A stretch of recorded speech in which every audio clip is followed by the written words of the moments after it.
Hello students, आज आप लोग प्रोज की first lesson a girl with basket पढ़ेंगे। ये पुरानी बुक है इसलिए लेसन 3 लिखा है, आपके बुक का पहला लेसन है। A girl with a basket is a lesson written by William C Douglas. William C Douglas was a great lover of India. Bharat को बहुत पसंद करते थे। ही वाज अ जज of the Supreme Court of America. वह America के Supreme Court के जज थे। He visited India in 1950। Bharat की स्वतंत्रता के बाद 1950 में वह भारत आए। During his visit in India, अपने भारत के आगमन पर, he happened to travel from new Delhi to Ranikhet. उन्हें अवसर प्राप्त हुआ यात्रा करने का नई दिल्ली से रानीखेत का, जो कि एक पर्वतीय स्थल है हिमालय के पास। He was realist and a lover of self respect. वह एक वास्तविक और प्रेमी व्यक्ति थे आत्मसम्मान के। His writings covered a wide range of social and political issues are marked by sympathy and understanding। उनके लेखन ने बहुत बड़ी विशाल मात्रा में राजनीतिक और सामाजिक क्षेत्र को घेरा है या कवर किया है, जिसको और उन मुद्दों को भी जो कि सहानुभूति और समझ के द्वारा लोगों ने उठाए। इन हिज राइटिंग्स, अपनी लेखनी के द्वारा उन्होंने प्रकट किया कि special kind of love for India, कि वह भारत से एक विशेष प्रकार का प्रेम रखते हैं। He visits to the hills left a deep impression on him. वह पर्वतों पर गए जहाँ पर उन पर एक बहुत गहरा प्रभाव पड़ा। इस ऐसे में he is writing his feelings which he got in his travelling. उन्होंने अपनी भावनाओं को उकेरने का प्रयास किया है, जो कि उन्हें अपनी यात्रा के दौरान महसूस हुई। लेसन के बारे में अगर पढ़ा जाए, in this essay the author William C Douglas describes his remarkable and memorable experience during his journey from new Delhi to Ranikhet. इस ऐसे में विलियम सी डगलस ने व्याख्या की है रिमार्केबल, उल्लेखनीय और यादगार अनुभवों की अपनी यात्रा के दौरान के, जो कि दिल्ली से रानीखेत के थे। He draws the real picture of India after independence. उन्होंने भारत की वास्तविक परिस्थिति को चित्रों के माध्यम से या अपनी लेखनी के माध्यम से प्रकट किया है कि स्वतंत्रता के बाद क्या स्थिति थी भारत की। Author got down at every station and talk to the people of on the platform. जब जब ये रेलगाड़ी रुकती थी प्लेटफॉर्म पर, वह उतरते थे और लोगों से बात करते थे। एक स्टेशन पर एक छोटे बच्चों के समूह ने उनको घेर लिया चारों ओर से। वे अपनी टोकरी और सामान्य आकृतियों और ढंगों से बने हुए वस्तुओं को बेच रहे थे। उन्हीं में से एक शरणार्थी बच्ची थी। एमंग दोज रिफ्यूजी चिल्ड्रन, उन्हीं शरणार्थी बच्चों में से there was a 9 years old girl, एक 9 वर्ष की छोटी लड़की थी। Who was selling her hand made baskets, जो कि अपने हाथों के द्वारा बनाई हुई एक टोकरी बेच रही थी। This poor and self respecting girl pressed the author hard two by here basket. उस गरीब और आत्म सम्मान या स्वाभिमानी लड़की ने ऑथर पर दबाव डाला कि वह उसकी टोकरी को खरीद ले। She had tears in her eyes, उसकी आंखों में आंसू थे। Since the author did not require it, यद्यपि लेखक को उसकी आवश्यकता नहीं थी उसकी टोकरी की। He gave some coins to her in charity, इसलिए उसने जो है उसको चैरिटी के रूप में, दान के रूप में कुछ कॉइन्स दे दिए।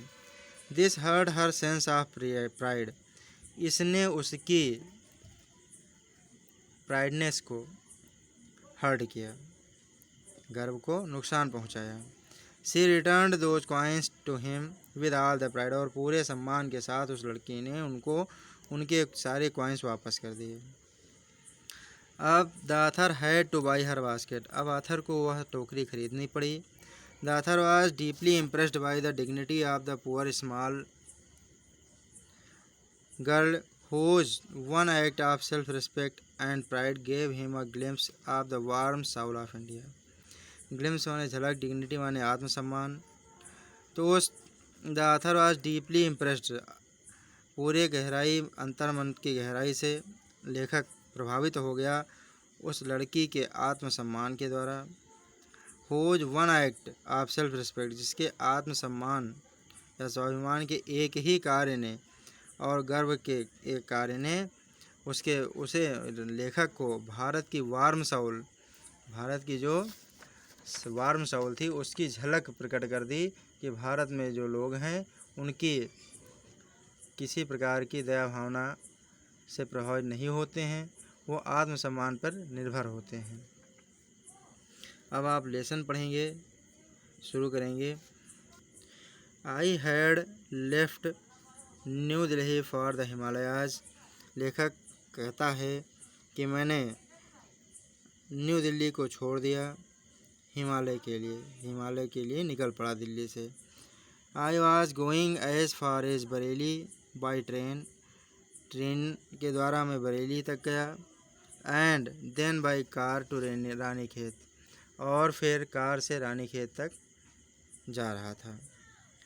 An old British Army hill station located on 6,000 foot ridge opposite a 120-mile stretch of snow-capped Himalayas। British army, अंग्रेजी सेना, हिल स्टेशन पहाड़ी स्थान जानते हैं आप। लोकेटेड माने स्थित, फुट माने होता है लगभग 30 सेंटीमीटर लंबाई की नाप का क्षेत्र, और रिज माने होता है पर्वत श्रृंखला, लंबे पहाड़ों की कतारें। तो इस लाइन में लेखक ने कहा है कि उसके बाद जब मैं बरेली तक मैं रेलगाड़ी से और फिर कार से रानीखेत तक जा रहा था, तो जो बर्फ़ से ढके हिमालय के सामने 120 मील वाले विस्तार में 6000 फीट ऊंचे पहाड़ी उठान पर स्थित पुराना अंग्रेजी फ़ौज की पहाड़ी छावनी थी। जो अंग्रेजी सेना की पहाड़ी छावनी थी वहाँ पर स्थित थी, बर्फ़ से ढके हुए हिमालयों के सामने, उस क्षेत्र में जो कि 120 मील तक फैला हुआ था और 6000 फीट के ऊंचे पर्वत थे। द ट्रेन वाज स्लो, रेलगाड़ी की गति धीमी थी।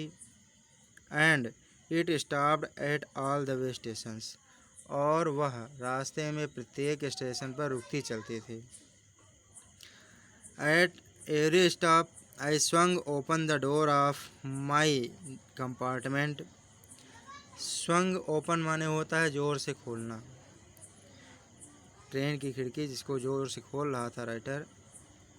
तो प्रत्येक जो खिड़की थी ट्रेन के प्रत्येक ठहराव पर, एट एवरी स्टॉप प्रत्येक ठहराव पर, हर बार रुकने पर मैं अपने डिब्बे के दरवाजे को जोर से खोल देता था और वॉकड द प्लेटफार्म, और प्लेटफार्म पर घूम लेता था। The platforms were packed with people, platforms भरे हुए थे लोगों के द्वारा। लोग कौन से थे? सिख, मुस्लिम, हिंदू, मर्चेंट व्यापारी, प्रीस्ट पुजारी, पोर्टर कुली, बेगर्स भीख मांगने वाले, हॉकर्स फेरी लगाकर सामान बेचने वाले। तो इन सभी लोगों से वह प्लेटफार्म भरा हुआ था। Almost every one was barefoot and dressed in loose white garments, लगभग सारे लोग, जितने भी लोग थे वो सारे लोग बेयरफुट मतलब होता है नंगे पैर थे, और लगभग सारे लोग ढीले ढाले सफ़ेद कपड़े वस्त्र पहने हुए थे, loose white garments. I would ask at least 3 people before I could find one who spoke English, लगभग मैंने 3 लोगों से, कम से कम 3 लोगों से मैंने बात की, एक व्यक्ति ऐसा पाने के लिए जो इंग्लिश बोल सकता था। We would talk world affairs, हमने सांसारिक चर्चाओं पर बातें की, और and every major topic the news of the day produce, और हर बड़े प्रकरण पर हमने बातें की जो उस दिन की खबरों पर आधारित दुनिया के मामलों और अलग जगह से मिल रही थी। In this way I was trying to get a feel of the pulse of nation, इस प्रकार से मैं सरकारी दृष्टिकोण तथा checking opinion against official attitude and reports, मैं कोशिश कर रहा था टू गेट प्राप्त करने की, लोगों की भावनाएं जानने की चेष्टा कर रहा था कि उनकी कैसी भावनाएं हैं, कि वह सरकारी दृष्टिकोण तथा रिपोर्ट से जनता के विचारों की तुलना करके राष्ट्र के लोगों की लेखक जानकारी लेना चाहता था कि वो क्या सोच रखते हैं, क्या चाहते हैं। In this way, I was trying to get a feel of the pulse of nation, checking opinion against the official attitude and reports. सरकारी दृष्टिकोण तथा रिपोर्ट से जनता के विचारों की तुलना करके राष्ट्र के लोगों को पहचानने की कोशिश कर रहा था कि जो गवर्नमेंट आंकड़े दिखाती है, गवर्नमेंट जो कहती है कि हमारे यहाँ लोग ऐसे हैं, हमारे यहाँ इतनी सुविधाएं हैं, तो क्या वो सही है या गलत है, या गवर्नमेंट ने जो फैसिलिटीज़ अवेलेबल कराई हैं क्या वो लोगों तक आ रही हैं, लोगों का क्या मानना है उसके बारे में, इन सब चीज़ों को मैं पता करने का प्रयास कर रहा था। द रोड ले through one of the richest of India's agriculture areas, वह रास्ता भारतवर्ष के सबसे समृद्ध कृषि क्षेत्रों से होकर था। This was the plain of the upper Ganga river, यह गंगा नदी का ऊपरी मैदान था। 1000 feet above sea level but tropical, जो समुद्र के स्तर से 1000 फीट ऊंचा था लेकिन उष्णकटिबंधीय था। उष्णकटिबंधीय का मतलब होता है वहाँ पर लंबे समय तक खूब गर्मी और खूब बरसात पड़ती थी।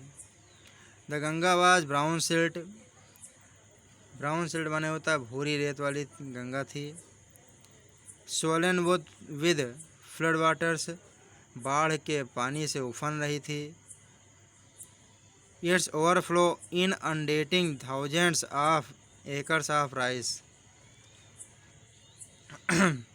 इसका जो ऊपरी बहाव था, इन अनडेटिंग माने होता है ढकना, कवर करना, इसका ऊपरी जो बहाव था गंगा का, जो उफान मार रहा था, वह चावल की हजारों एकड़ की फसल को पानी से भरे हुए था। To the north were jungles, उत्तर की ओर जंगल थे। Great expanses of grass higher than a man's head, घास के ऊंचे ऊंचे बड़े बड़े मैदान जिनकी ऊंचाई मनुष्य के सिर के ऊपर तक थी। एंड अनब्रोकन, और वो लगातार थे, बीच में कहीं भी उनका अलग नहीं हुए थे, एक तरफ से सारी घासें लंबी लंबी लगी हुई थी। And for an occasional clump of trees, केवल कहीं कहीं पर वह घास नहीं थी क्योंकि वहाँ पर वृक्षों के झुंड के अतिरिक्त और कुछ नहीं था। The home of tigers, elephants, pythons and cobras, इसके अलावा वहाँ पर जो सब क्या थे, जो शेरों, हाथियों, अजगरों और काले नागों का घर था। Everywhere else there was flat land running to the trees shaped like elms and having thick twisted trunks, इसके सिवा सब जगह सपाट मैदान था जो क्षितिज तक फैला हुआ था। क्षितिज माने होता है जो आप दूर से देखते हैं तो लगता है कि पृथ्वी और आकाश मिल रहे हैं, वही का स्थान, लेकिन कहीं कहीं पर इधर उधर पवित्र बरगद का वृक्ष और पाकड़ के पेड़ों की पंक्तियाँ जिनका आकार एल्म वृक्ष की भांति था तथा जिनके तने मोटे तथा मुड़े हुए थे। पाकड़ के वृक्ष जो आपके आसपास पाए जाते हैं उनको आपने देखा होगा, तो उनकी शाखाएं मुड़ी हुई होती हैं, तो उन्हीं की तरह के वो पेड़ वहाँ पर पाए जाते थे। Hot humid air was moving in from the south east. दक्षिण पश्चिम से गर्म नम हवा अंदर चली आ रही थी। Monkeys, some of them mothers with babies clinging to them and riding underneath. बंदर, जिनमें से कुछ बंदरियाँ तो बच्चों को चिपकाए हुए थी, जो नीचे की ओर लटक रहे थे। Swung of trees at the station looking for food. भोजन की तलाश में पेड़ों से स्टेशन पर कूद पड़े। The villages we passed had walls made of mud mixed with water and cow dung. वो गांव जहाँ से हम गुजरे उनमें दीवारें जो थी पानी तथा गोबर मिली हुई मिट्टी से लिपी हुई थी। Their peaked roofs were thatched. Bundles of grass tied out to bamboo poles stretched across the rafters. Rafters माने होता है लकड़ी की सीटें या बल्लियाँ। स्ट्रेस्ड माने होता है फैलाई हुई, और बैम्बू पोल्स जानते हैं बांस की बल्लियाँ। तो जो उन गांव थे जहाँ से हम गुजर रहे थे, उनकी ऊंची नुकीली छतों की ढालू सीटों पर बांस के डंडों पर घास के पूले या गट्ठर कसकर बनाए हुए छप्पर थे। जैसे गांवों में बनते हैं उस प्रकार के घास के छप्पर बनाए गए थे। दैट डे, और उस दिन जिस दिन आथर वहाँ पर गुजर रहा था, the pumpkin vines that grew over them were in bloom. जो उनके ऊपर से कद्दू की लताएं चल रही थी वो फूल रही थी, बेलों से फूल निकल रहे थे।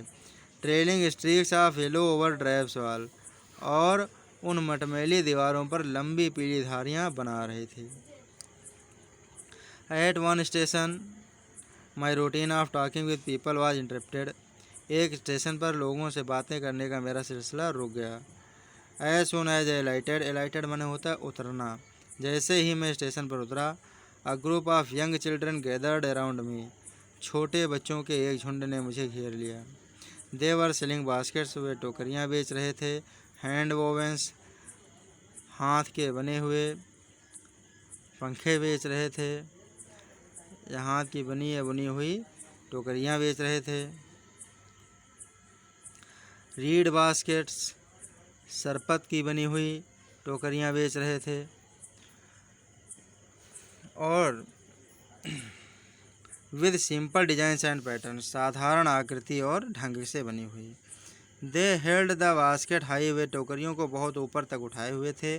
शाउटिंग देयर वेयर्स, और अपने वेयर्स माने होता है जो बेचने के लिए लोग फेरी लगाने वाले चिल्लाते हैं अपने सामान के लिए, उसको हम वेयर्स कहते हैं। तो जो वेयर्स था मतलब जो अपनी सामान की बोली लगा रहे थे, अपने पंखे को या टोकरी को आवाज़ में चला रहे थे, टोकरी ले लो या पंखे ले लो, तो वो अपनी कार्य कर रहे थे। Shouting their wares, I did not know but conveying unmistakably their desires. मैं नहीं जानता कि वो क्या कहना चाह रहे थे, लेखक कह रहा है, लेकिन निश्चित रूप से, बिल्कुल स्पष्ट रूप से